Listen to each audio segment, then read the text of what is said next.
Good morning everyone. Today we are going to start a very interesting topic, mass and weight. We all are confused about कि what is mass and what is the difference between weight, है ना? तो I am going to explain in a easiest way so you can understand more. The mass. The mass of a body is the quantity of material or matter contains in it. मतलब हमारी किसी भी body का जो मास होता है वो उसकी बॉडी की क्वांटिटी के ऊपर, मैटर के ऊपर डिपेंड करता है. जैसे ये प्लास्टिक का है ना, तो ये it's contain only 1 gram of mass, है ना. और जो एसआई यूनिट होती है मास की वो केजी होती है, किलोग्राम. और हम इसको स्मॉल एम से डिनोट करते हैं.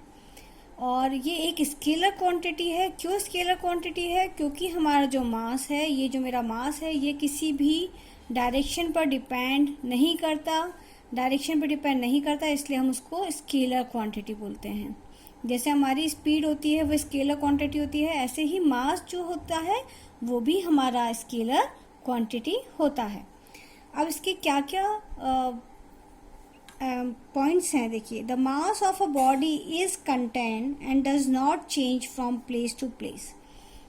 जो मेरा बॉडी का मास यहाँ पर है, मैंने बोला ये 1 ग्राम है ना. जो इसका 1 ग्राम मास है, अगर मैं इसको स्काई में या स्पेस में या मून पर लेकर जाऊंगी तब भी इसका मास 1 ग्राम ही होगा. अगर मैं इसको अर्थ के सेंटर में लेकर जाऊंगी तब भी इसका मास 1 ग्राम ही होगा. मतलब इसका मास जो है वो किसी भी प्लेस पर चेंज नहीं होता. इसके पहले वाले वीडियो में मैंने आपको बताया था कि कैसे हम जो हमारा अर्थ का ये शेप होता है ना, ये ऐसा होता है, स्फीयर शेप होता है. तो ये हमारे आपके होते हैं इक्वेटर्स और ये होते हैं पोल्स. तो इस पे भी हमने बताया था कि ग्रेविटी के कारण जो ग्रेविटेशनल एक्सेलरेशन होता है वो चेंज होता रहता है बिकॉज ऑफ देयर डिस्टेंस, है ना. इनका डिस्टेंस कम होता है, इसका डिस्टेंस ज़्यादा होता है. तो अगर हम यहाँ पर बोलेंगे तो इसका मास अलग होगा, मतलब मास यहाँ पर भी सेम होगा, मास यहाँ पर भी सेम होगा, मास सारे पॉइंट्स पर सेम होगा. चाहे हम इसको स्पेस में ले जाएं, चाहे हम इसको मून पर ले जाएं, चाहे हम इसको कहीं भी ले जाएं, इस बॉडी का मास हमारा जो है वो हमेशा सेम रहता है. The mass of a body can not be zero. जो हमारा मास होता है वो कभी भी ज़ीरो नहीं हो सकता. हम एक छोटे से पार्टिकल का भी अगर मास निकालते हैं, अगर वो 0.01 इंटू 10⁻⁹ kg है, तो हम उसको वही मानेंगे, उसका मास वही माना जाएगा, चाहे वो कहीं पर भी रखा हो, वो कभी भी ज़ीरो नहीं हो सकता. तो ये था हमारा मास. अब नेक्स्ट जो टॉपिक है वो है wait. The weight of a body is the force with which it is attracted towards the center of the earth. अब ये मेरा अर्थ है और ये मेरा सेंटर है. यहाँ पे कोई भी आपकी बॉडी है, ठीक है. तो इस बॉडी पे ये कुछ मास होगा इसका. अब इस मास का क्या होता है, हमने बताया था कि हमारी बॉडी पे कोई भी चीज़ होती है तो नीचे एक अट्रैक्शन फोर्स लगता है, चाहे वो रखी ही क्यों ना हो. तो अगर ये सिर्फ रखी है तो भी इसके सेंटर के अकॉर्डिंग ये सेंटर की तरफ अट्रैक्ट होना चाहिए ड्यू टू ग्रेविटेशनल फोर्स. तो इसके ऊपर क्या एप्लीकेबल हो जाएगा, ग्रेविटेशनल फोर्स एप्लीकेबल हो जाएगा. तो हमने ये बोला कि कोई भी मास होगा या कोई भी ऑब्जेक्ट होगा, अगर हमने उसको अर्थ पे रखा है तो वो अपने उस ऑब्जेक्ट को अपने सेंटर की तरफ अर्थ जो है अट्रैक्ट करेगा. तो हमने ये बोला उसके ऊपर कोई फोर्स अप्लाई हुआ जो कि ग्रेविटेशनल फोर्स कहलाएगा, तो उसका होगा मास इनटू एक्सेलरेशन. अब हम इसको ग्रेविटी के अकॉर्डिंग देख रहे हैं, इसलिए हम इसके ए को हम जी में कन्वर्ट कर देंगे, स्मॉल जी में. तो ये हो जाएगा ग्रेविटेशनल एक्सेलरेशन जी. तो हम ये बोल सकते हैं कि जो वेट होता है वो होता है mass into acceleration due to gravity. क्योंकि यहाँ पर जी एप्लीकेबल है ना. कोई भी हम बॉडी ले रहे हैं उसके अकॉर्डिंग अगर हम उसको देख रहे हैं तो वो अट्रैक्ट हो रहा है, मतलब वो नीचे की तरफ बॉडी आना चाहती है. तो जो उसका मास होगा वो हमारे ग्रेविटेशनल एक्सेलरेशन से इनटू हो जाएगा. तो उसका एक डायरेक्शन होगा कि वो डाउनवर्ड्स ही आना चाह रहा है ना. तो डायरेक्शन फिक्स हो गया. दैट्स व्हाई वी से कि जो वेट होता है वो एक वेक्टर क्वांटिटी होता है, जबकि मास का कोई भी ऐसा डायरेक्शन नहीं होता क्योंकि वो किसी की भी तरफ अट्रैक्ट नहीं हो रहा होता है. तो हमने ये बोला कि जो वेट होता है वो वेक्टर क्वांटिटी होता है, क्योंकि वो डाउनवर्ड्स बिहेव कर रहा है, डाउनवर्ड्स जाने के लिए, या उसका जो डायरेक्शन है वो हमेशा क्या लग रहा है, डाउनवर्ड्स ही लग रहा है। और हम वेट को बोलते हैं मास इनटू ग्रेविटेशनल एक्सीलरेशन। तो ये फोर्स का फॉर्मूला था। फोर्स में अगर हम पहले पढ़ा है हमने सेकेंड लॉ ऑफ मोशन, तो हमने बताया था कि इसका जो ऐसा यूनिट होता है वो एन होता है, या उसको हम न्यूटन्स बोलते हैं। तो इसका भी हमारे पास वेट का भी सेम ऐसा यूनिट होगा, इट इज न्यूटन्स। अब वेक्टर क्वांटिटी है, ये हमें समझ में आ गया।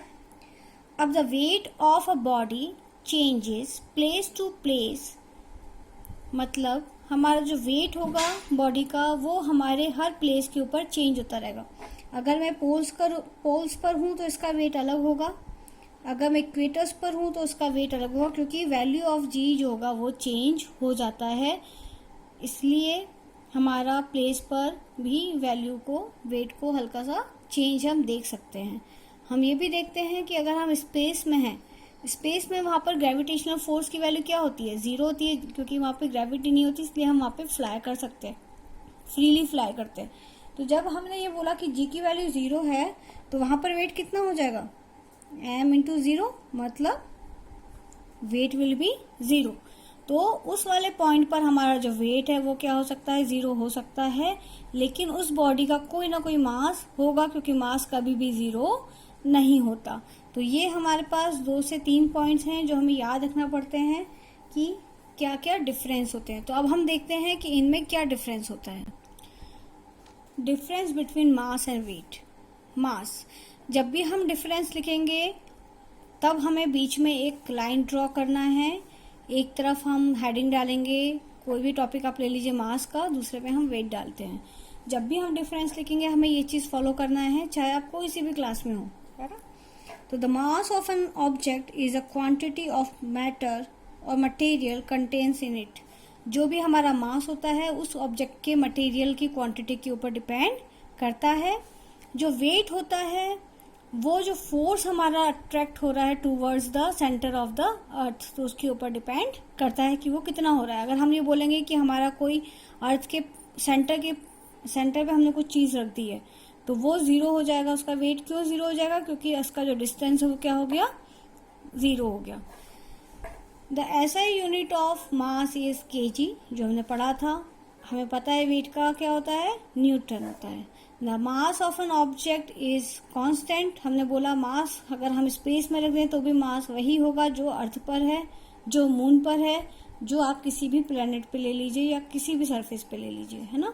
तो मास हमेशा सेम होगा, लेकिन जो ऑब्जेक्ट का वेट होता है वो पर्टिकुलर उसके पोजीशन या उसकी प्लेस के ऊपर डिपेंड करता है कि वो कहाँ पर है। अगर हम इसी ऑब्जेक्ट को या किसी ऑब्जेक्ट को हम मून पर ले जाएंगे तो उसका जो मास होगा, वेट होगा, वो 1/6 हो जाएगा अर्थ का। तो ये सारी चीजें डिपेंड करती हैं, इसलिए ये कभी भी कांस्टेंट नहीं होता, ये प्लेस टू प्लेस वेरी होता रहता है। The mass of an object can never be zero, किसी भी ऑब्जेक्ट का मास कभी भी जीरो नहीं होगा, चाहे वो स्पेस में ही क्यों ना रखा हो। हमने बोला था कि वेट जो होता है स्पेस में जाके जीरो शो करता है, क्यों करता है, क्योंकि जी की वैल्यू क्या हो जाती है, जीरो हो जाती है। क्योंकि हमें पता है कि जो वेट है वो किसके ऊपर डिपेंड कर रहा है, मास इनटू ग्रेविटेशनल एक्सीलरेशन के ऊपर। स्पेस में ग्रेविटेशनल एक्सीलरेशन जीरो है तो हमारा वेट भी कितना हो जाएगा, जीरो हो जाएगा। बट मास में ये चीज नहीं होती, क्योंकि वो जी के ऊपर डिपेंड नहीं करता, उसका वैल्यू हमेशा सेम रहेगा, चाहे आप उसको किसी भी प्लेस पर स्पेस में या कहीं भी आप रख दें, है ना। Now it's very interesting topic कि weight of an object on moon. हमें ये नहीं पता कि हमारे अर्थ पे अगर हमें वेट पता है या तो उस मून पर उस चीज का वेट क्या होगा। मास तो हमारा कॉमन है, मास हमेशा सेम रहेगा। तो हमने बोला वेट ऑन मून, ये हमने फॉर्मूला पढ़ा था यूनिवर्सल लॉ ऑफ ग्रेविटेशन का, G into M R square. M जो है वो हमारा ऑब्जेक्ट है, जो छोटा सा हमने कोई सा भी ऑब्जेक्ट लिया, कोई भी स्टोन हो सकता है, कुछ भी हो सकता है। और जो ये मास ये जो है ये हमारा उस मून का मास है ना। और ये रेडियस है या डिस्टेंस है वो हमारी मून की रेडियस हमने मान ली। अब हम ये बोलेंगे कि जो मास ऑफ अर्थ होता है ना, जो मास होता है अर्थ का वो 100 टाइम्स होता है मून के। मतलब अगर मून का मास हमने बोला 1 kg है तो अर्थ का मास कितना हो जाएगा, 100 kg हो जाएगा। मतलब 100 टाइम्स ज़्यादा होता है अर्थ का मास। अगर हम रेडियस की बात करें तो जो मून की रेडियस होती है वो कम होती है क्योंकि मून छोटा है और अर्थ बड़ा है। तो अर्थ की जो रेडियस होती है वो 4 टाइम्स होती है एज कम्पेयर टू मून। तो हमारा जो रेडियस हो गई वो कितने टाइम्स हो गई, 4 टाइम्स हो गई। तो वही चीज़ हमने यहाँ पुट कर दी कि जो अर्थ का मास है वो 100 टाइम्स है मून के, तो 100 इंटू एम हो गया। और जो अर्थ का रेडियस है वो 4 टाइम्स है मून के, तो हमने 4 इंटू आर कर दिया। इस फॉर्मूले में हमने अर्थ की टर्म में रखा weight on earth G into 100 M, क्योंकि हमारा जो मून का मास है वो अर्थ का मास कितना हो गया, मून से 100 ज़्यादा हो गया। मास ऑब्जेक्ट का सेम था क्योंकि हमने बोला है मास ऑफ ऑब्जेक्ट कभी भी चेंज नहीं होता। और ये हमारा हो गया 4 टाइम्स रेडियस, क्योंकि मून की रेडियस से अर्थ की रेडियस 4 टाइम्स ज़्यादा होती है, तो हमने ये पुट कर दिया। अब हम इसको जब सेकंड वाले को सॉल्व करेंगे तो हमारा ये आ जाएगा 16r²। ये सेकंड इक्वेशन ही है हमारी। अब जब हम second equation upon first equation upon second equation लिखेंगे, मून अपॉन अर्थ है ना। मून हमने ये लिखा, मून का ऑलरेडी हमने ये दिया हुआ है G into M into r² upon G into 100 M into M 16r²। जब भी हम इसको कन्वर्ट करते हैं तो ये जो पार्ट होता है ये ऊपर जाएगा और ये वाला पार्ट नीचे जाएगा, है ना, क्योंकि ये अपॉन में था, डिवाइड किया था हमने। तो हमने जब इन दोनों को कट किया तब क्या आ गया हमारे पास, सिर्फ बचा 16/100। जब हम इसको सॉल्व करेंगे तो ये 1/6 पॉइंट समथिंग आएगा, तो हम इसे 1/6 कंसीडर करेंगे। तो हम ये बोल सकते हैं कि weight of moon upon weight of अर्थ क्या होता है, 1/6 होता है। अगर हम कोई भी चीज़ जो अर्थ पर है, अगर वो यहाँ पर 1 kg की है, 1 न्यूटन की है, तो वो मून पर जाकर हो जाएगी 1/6 न्यूटन। ठीक है, उसका वेट कम हो जाता है। अगर आप भी अर्थ से वहां जाओगे तो आपका वेट 1/6 टाइम कम हो जाएगा। अगर मान लीजिए हमारा वेट 36 है, अब वहां आप अगर जाएंगे, मतलब न्यूटन्स में है, तो वहां पर आपका जो वेट होगा वो कितना हो जाएगा, 6 न्यूटन ओनली। मतलब 6 टाइम्स आपका वेट कम हो जाता है। तो here we can say the weight on moon is equal to weight of earth by 6। वहां पर जाके हमारा जो वेट होता है वो बहुत ही कम हो जाता है, इट इज 1/6। जो रेशियो होता है वो 1/6 का होता है दोनों के बीच। ये बहुत इंपॉर्टेंट टॉपिक है, 11th क्लास में भी बहुत यूज होगा, है ना। Please like and subscribe my channel. और अगर इसके पहले कि आपने न्यूमेरिकल्स नहीं देखे हैं ग्रेविटेशनल वाले, तो वो प्लीज देख लीजिए, क्योंकि हम इसके बाद मास और वेट के ऊपर भी न्यूमेरिकल्स NCERT के और जो ग्रेविटेशनल फोर्स के हैं वो मैं बताने वाली हूँ। Okay, thank you everyone. अब एक छोटा सा पॉइंट न्यूमेरिकल देख लेते हैं। मास of a body is 6 kg, what is its weight, है ना। उसका अगर 6 kg मास है तो उसका वेट क्या होगा, तो हमें पता है वेट इज इक्वल टू क्या होता है, मास इंटू जी। जी की वैल्यू या तो हम 9.8 मीटर पर सेकेंड स्क्वायर लेते हैं, अगर एग्जाम में नहीं दिया है तो हम उसको 10 मीटर पर सेकेंड स्क्वायर भी ले सकते हैं। तो अगर हमने बोला तो वेट क्या हो जाएगा, मैंने इसमें 10 ले लिया है, तो 60 न्यूटन से इसका वेट हो जाएगा।